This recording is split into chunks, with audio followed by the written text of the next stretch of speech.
So, as well said in the introduction, we are going to explore some of the opportunities in contact practice. And given that it was an international survey, we are going to approach this with a bit of fun, like it was a road trip, no? So how we are going to plan a road trip for contact lens practice in the next future. So thinking about planning a journey, the first thing to do is possibly to locate yourself. And if we scroll the map around us in terms of contact lens practice, we can see a few interesting things. Like, for example, that approximately 175 million contact lens wearers are worldwide now, at the last estimates, that myopia is increasing and is expected to affect half of the world population in the next 3 decades, and presbyopia is already counting over 1 billion of people and is increasing as well because the median age of birth is increasing. So we have some of this information on one side, and on the other we can figure out that eye care professionals around the world are facing different scope of practice and of course different educational paths. So it's intriguing to understand possibly if these kind of differences between the educational path and the location itself can in a way interfere or change the way they view the future of contact lens practice worldwide. And to do that, as for example we saw in the last presentation, is something important to design some strategies for the future. In particular, of course, for contact lens practice, to see if there is something we can do to implement contact lens practice globally or regionally. Speaking about journeys, I trust that most of you came across this kind of maps. And it is interesting that they compute the time of travel by employing historical data and sensor along the routes. And recently it was implemented by a live feedback from drivers. So we're trying to use the same approach now. So we will be comparing the literature review, albeit literature review, scientific literature review, and market trends in the last decades, and of course to interpret which is the eye care practitioner's opinion nowadays. And to do that, we designed a survey that was self-administered and anonymized. It was first developed in English and then translated in several different languages like Spanish, Italian, and so on. Of course, it was double-checked with the forward and backward translation just to make sure that everything was constant into the different languages. And after having obtained the ethical approval, it was distributed between November 2019 and March 2020. So just a bit before the pandemic was actually called pandemic. And the survey structure contained different questions. As you can see here, some of the questions were about demographics, a specific question on profession, and of course on type of practice. And most important, we had these different sets of questions about the point of view of eye care practitioner regarding the future of contact lens practice. And in particular, we asked to rate the following sets of opportunities, intervention, and threats, specifically designed to ask about the responder contact lens practice. So it was like a bottom-up approach. So exploring which is the opinion regarding themselves could that give us something about a broader spectrum of opinion. And we are going to see that in more details after, in particular in the results that we are going to discuss now. So we had quite few responses. So we had a bit more than 2,400 valid survey completed, and they were received from 72 countries around the world that were subsequently grouped in 7 different geographical areas that you can see here, and most of the replies came from Asia and Europe. In terms of profession, the vast majority of our respondents were optometrists, and 3 out of 4 of them worked in optical shops. So we had half of them in independent practice and a quota in national or local retail chain, the other quota in hospital and university. When it comes to the rating of the opportunities, you can see that there is quite a huge amount of numbers to discuss. So I try to group them by the global media score. And you can see here that a score of 8 was assigned to multifocal contact lenses for presbyopia, the management of myopia control with contact lenses, the disposable contact lens were for occasional use, and the use of biocompatible materials to improve comfort. So this was a set of, let's say, 8. Then we have a set of 6, and we had the management of irregular cornea, the employment of orthokeratology for the correction of the myopia, and the use of aberration control soft contact lenses, custom design, of course. And then we had these 2, which were scored with a median score of 5, and they are diagnostic, therapeutic, and bionic contact lenses and cosmetic contact lenses. In terms of intervention, instead, I highlighted just to these 2. A score of 9 was assigned to the willing to improve and update the knowledge and skills of in contact lenses, and to become more competent in management of contact lens related complications. In terms of threats perceived for contact lens practice, the online availability of contact lenses and prescription were rated probably most. So to discuss the data, we have seen that the highest scores were recorded for something that has recently very intensely empowered by new products and technology in contact lens manufacturing. And if we think about the use of the disposable contact lenses for occasional wear, we can see that we have a very low variability of scores across the different regions. And as you can see, there are quite few benefits of using very disposable contact lens wear. So the fast adaptation, the fact that we are avoiding any issues regarding the management of contact lens case and care regimen, and of course the reduction of clinical and subclinical adverse ocular reactions. And we must take into account that now almost 2/3 of the market share of daily disposable contact lenses are silicone hydrogel contact lenses, because probably they are thought to be the safest modality of wear.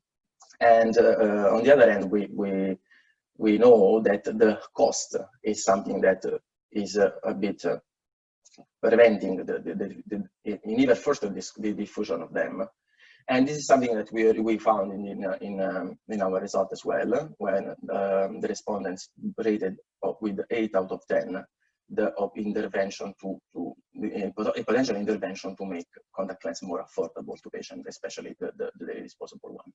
But anyway, we have some indication that the occasional use of contact lens of daily disposable contact lens can compensate in a way the higher use, the higher cost. Sorry.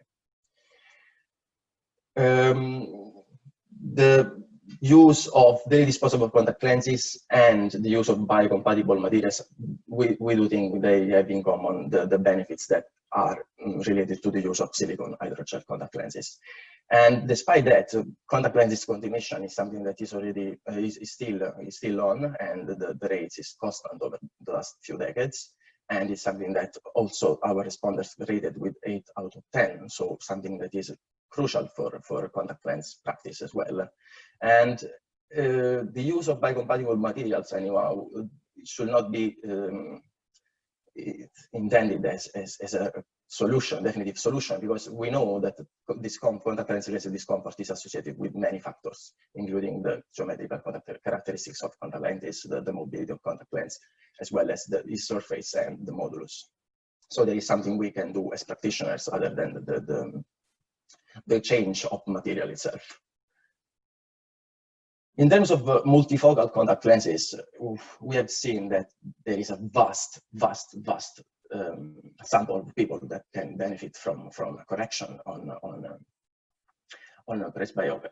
And despite that, we see that there is a very, not that, this is a small penetration, even if it is increasing in the last years. We have a relatively small penetration of contact lens market regarding multifocal contact lenses. And I try to make a couple of examples of why we can benefit for an increment in contact lens, multifocal contact lens rate. If we think, for example, that the aesthetic benefits of contact lenses are something that are always on top of charts when it comes to exploring why people are using contact lenses, and this can something that can benefit, for example, to emmetropic presbyope that do not want to wear spectacles. So we have also this kind of potential wearer. And on the other hand, as myopia increasing, there will be more people benefiting of contact lenses for their optical, enjoying their optical benefits as well, but they will be facing presbyopia earlier, like me, for example. And despite these general thoughts about the distribution of multifocal contact lenses, we saw that there might be also something related to the distribution across the world. So if you see, for example, that the regions where this opportunity was rated most, we also have a higher median age of the population. In terms of myopia management, we're seeing that the numbers are increasing, there is an increased interest, and even if it's well known now that we can use contact lenses to try to control the progression of myopia, it's not well established the way they are prescribed. In fact, in this very recent study, it was found that two-thirds of the suitable wearers are still prescribed single vision spectacle or contact lenses, despite the fact that it was advocated to discard this kind of correction in favor of something that is more effective in terms of control. And as for multifocal, we can appreciate something that is related to the prevalence of myopia when it comes to the scores we collected. So in North America and in Europe, these are very rough estimates of myopia prevalence. But we can see that there is a kind of similarity, and we had also the same score. A bit of exception is Australia, but we think that is let's say a step ahead in promoting this kind of correction in children. Going on, we have these items that were rated with a 6, so irregular cornea, the management of irregular cornea, orthokeratology, and aberration control soft contact lenses. These three items, these three features of contact lens practice do require a specific knowledge, and of course they require a specific equipment in a clinical setting. This, coupled with the diverse regulation that is that all practitioners are facing all around the world, may explain why possibly they were not scored as high and with this great variability. In particular, if we think about orthokeratology, we had quite a huge difference in the different areas. And this is something that is also present in the literature where we can appreciate that in Europe and Australia and New Zealand, this kind of approach is more diffuse and is well established. Finally, we have these two items that were rated with 5, so diagnostic, therapeutic, and bionic contact lenses, and colored contact lenses. This is something quite new. So we know that we have prototypes and new contact lenses that are now proposed, but they are not well diffused, and it is probably because there is not a direct experience with them. And for coral contact lenses, we saw that there is something like a difference between different areas. That is just recalling what was previously found. So to conclude this journey, we do not, maybe we do not just have a road to success. We can talk about like fast tracks, you know, so fastest lanes, and possibly the use of the occasional use of the disposable contact lenses, the employment of these biocompatible materials, the implementation of multifocal contact lenses for presbyopia, the management of myopia. They are quite good, interesting things to persuade in next years, but this is a road and we can have works ahead. So bearing that in mind, the desire of updating knowledge and skills, especially in contact lens related complication, is something that we can address, as well as the lack of regulation in contact lens sales, especially online. So I know that I'm a bit late, but just to thank you everybody that answered the survey. I wish I know all these different languages, but I do not. And special thanks to the co-authors, in particular my supervisors Shazad and Raquel, and all the people at the association that are devoted to contact lens practice around the world. Of course, a big thank you for your attention. And in looking forward for your questions, I have here a QR code that is linked to the full list of references used in the study. And of course, if for any further question, this is my email, so just drop me an email. Thank you very much. Okay, great. Thank you very much, Alfredo. We're slightly limited on time now because we went slightly over there, but I'm going to try and get through these couple of questions as quick as I can for you. So the first question we've got is, are you aiming to develop and give eye care practitioners some sort of tool to assist with opportunities or interventions or threats? And maybe this needs to be a collaboration with the eye care professionals to address their specific needs. Any thoughts? To be honest, this is quite a big work, and to be honest, there is also a paper going on, maybe 2, maybe 3. So at this stage, I haven't thought about anything like that. But there are quite few topics that possibly will require a further investigation. So nothing about a tool, but possibly we can highlight some areas that will require a further investigation, of course. Okie dokie. And one more quick question: were you surprised by the results that you found? There were quite a few. So in general,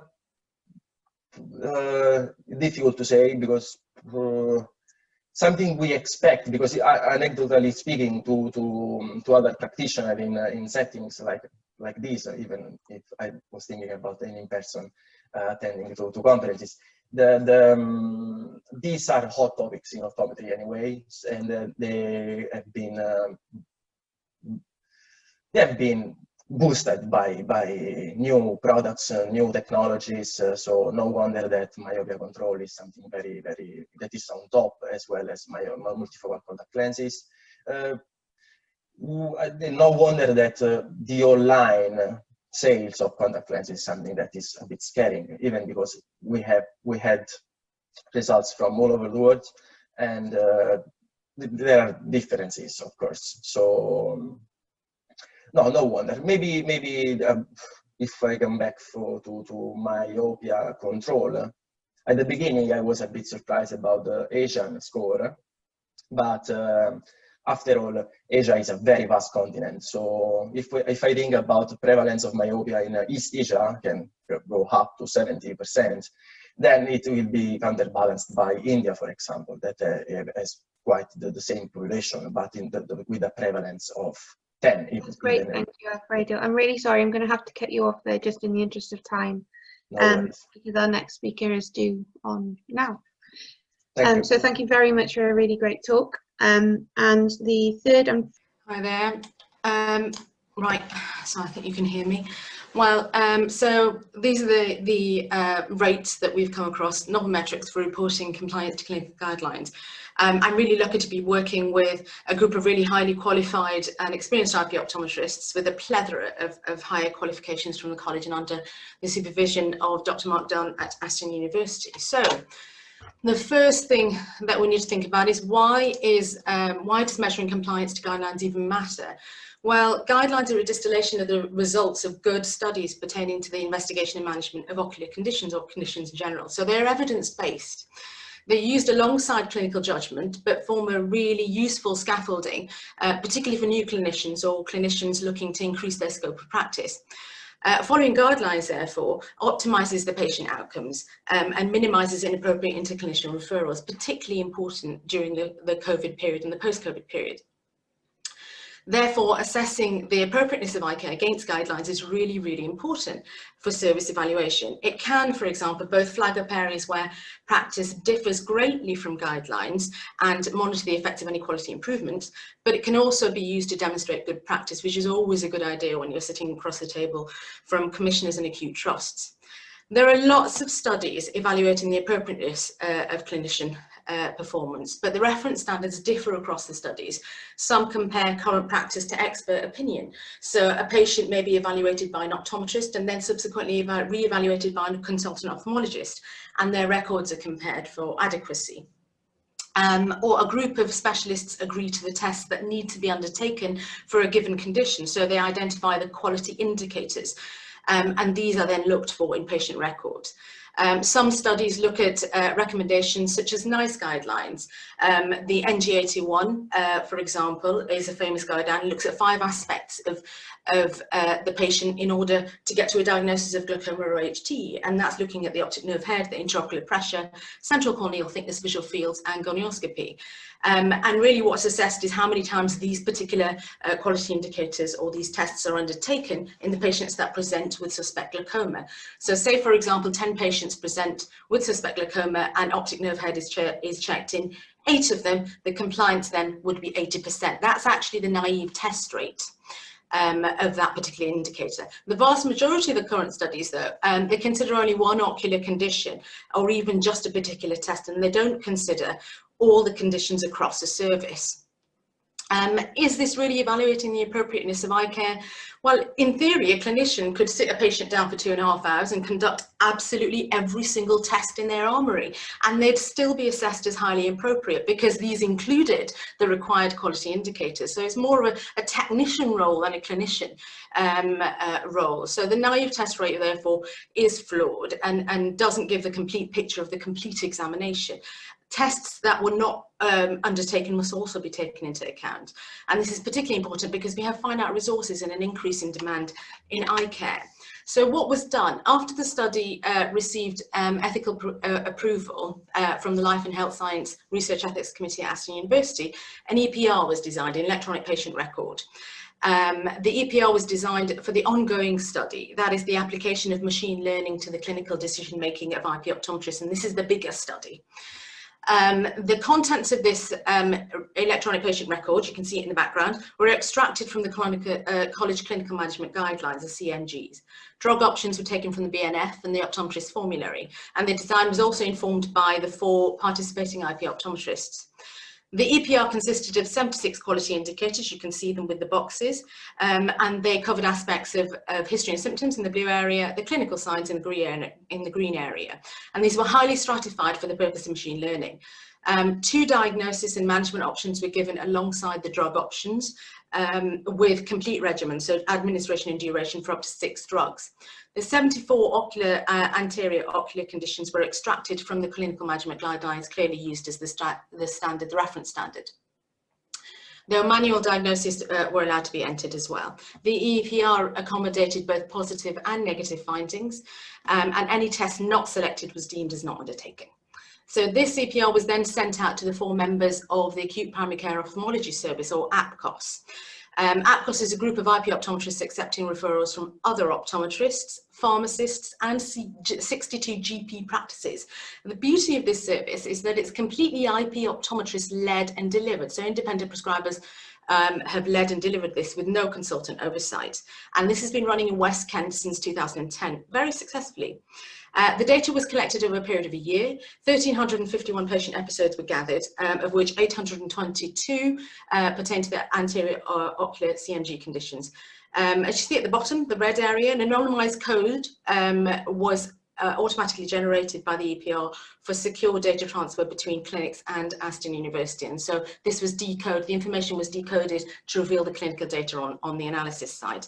The clinical tests undertaken, management decisions and prescribing decisions of the specialist IPL optoms was compared to the CMG recommendations using the novel metric. So the one at the top is the naive test rates, the number of times a test is carried out over the number of times that the episodes presented.